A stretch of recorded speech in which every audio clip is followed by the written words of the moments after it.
What's up, riders? It's Jim from Caledonia Keys. So, second year in a row, hard to believe, January 1st, 2023. And it's actually a decent enough day that I can go for a quick little ride. So, that's just what I'm going to do.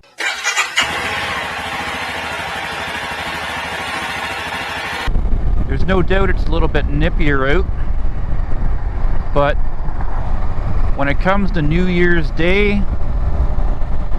in Ontario, Canada, beggars can't be choosers. So last year I went out at this time as well. Took a little run. First time ever I was able to be riding on New Year's Day, so have the same thing happening this year, that's just a bonus. So I am planning on doing a full review on the Triumph America. I know this is actually a Triumph America LT. Bit of a long story there, I won't really get into it because it is registered as a Triumph America. So there are a lot of things that I love about this bike. Right now, I'm loving the windshield.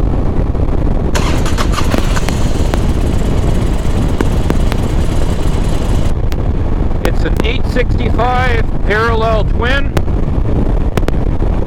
fuel injected. Maintenance is pretty easy on this bike. Only one oil to change. And I did another video on that I'll leave a link to.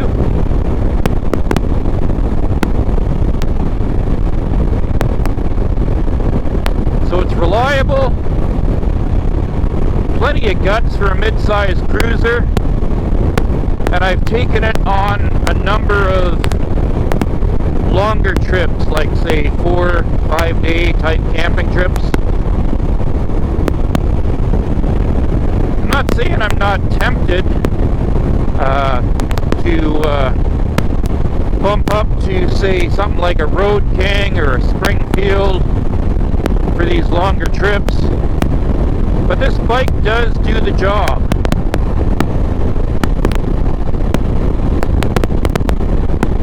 And the insurance is cheap.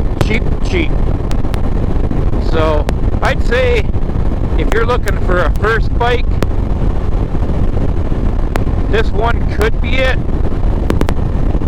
I mean, I'm not saying don't start out on a 250, 300, or even a 500, but if you want to jump right into the mid-size cruiser,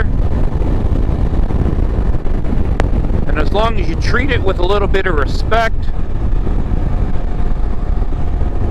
this bike would be fine. Getting a little foggy.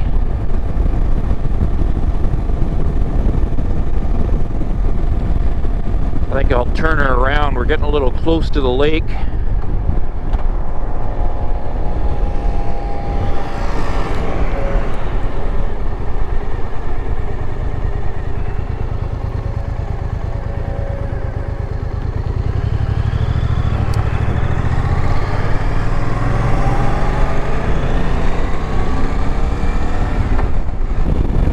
Not that I absolutely won't ride in fog, but I'd rather not if I have the choice.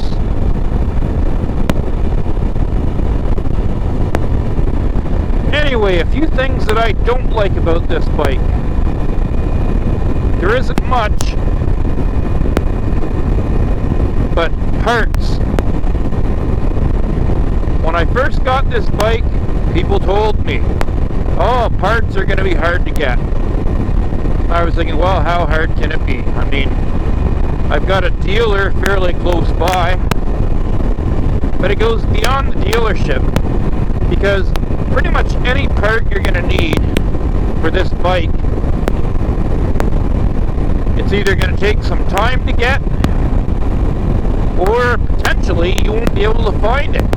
And that's getting more and more true with each passing year.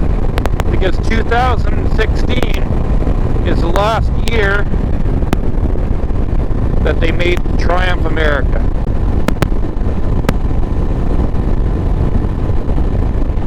You can still get your hands on a Speedmaster, which they bumped up to a 1200cc.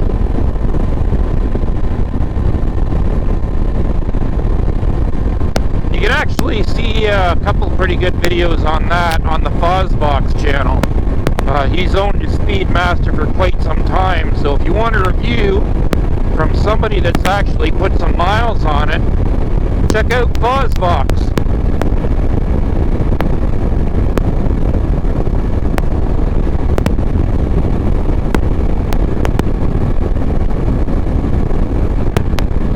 So yeah, Triumph parts. They're not a massive company. They're not like Honda, Harley. They don't have a big inventory. They don't sell a lot of bikes when you compare them to the bigger motor companies. I love the bike. I love that it's unique. They nailed it in terms of the ride. I mean, even stock, I can do a multi-day trip on this thing. Although admittedly, after the first tank of gas, and I'm getting a range of somewhere around between 300 320 kilometers on a tank. But probably after that first tank of gas, maybe within the next 100k or so, my butt may feel a little bit sore, and you may want to stop a little more frequently. It does have plenty of pep. Now I did add heated grips to it after, which, hey, go figure, I didn't even think to turn those on. I'm going to do that right now. Heated grips are not stock, though, but they're not really that expensive to put on, so if you're going to ride in the shoulder seasons, when it's a little bit colder, you might want to spring for the heated grips.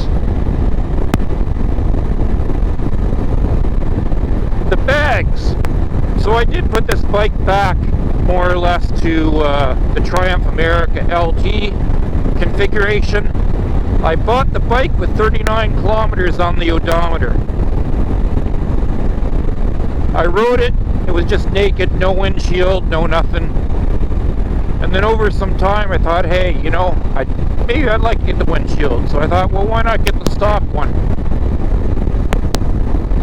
At the time, you could still get them at the dealership, but I did manage to find one from somebody who had replaced the windshield, and I bought the stock one off of him.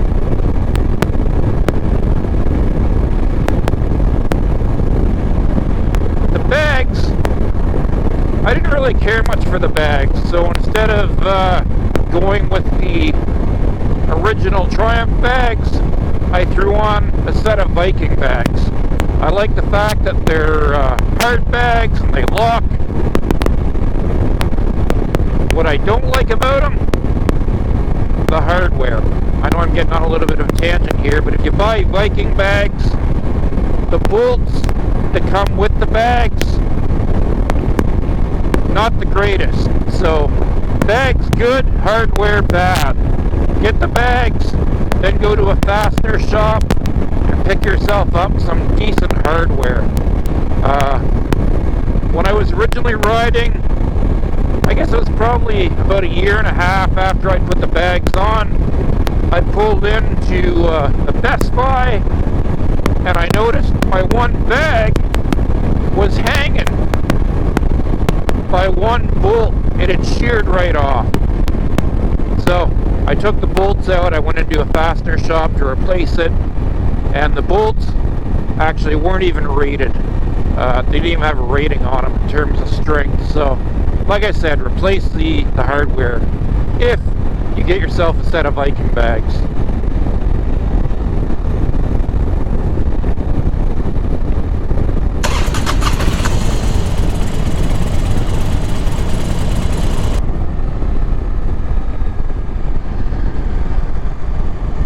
Alright, right, well, hey, I did just want to get out for a quick ride on New Year's Day. I was kind of hoping to make it to the beach, but it just wasn't worth the risk riding through the fog in this weather.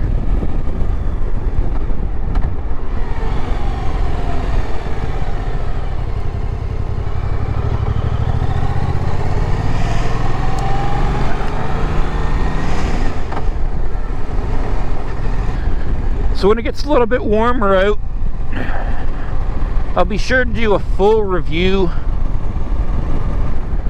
on this bike. I definitely owe it one. I've put just over, well over 25,000 K on this bike.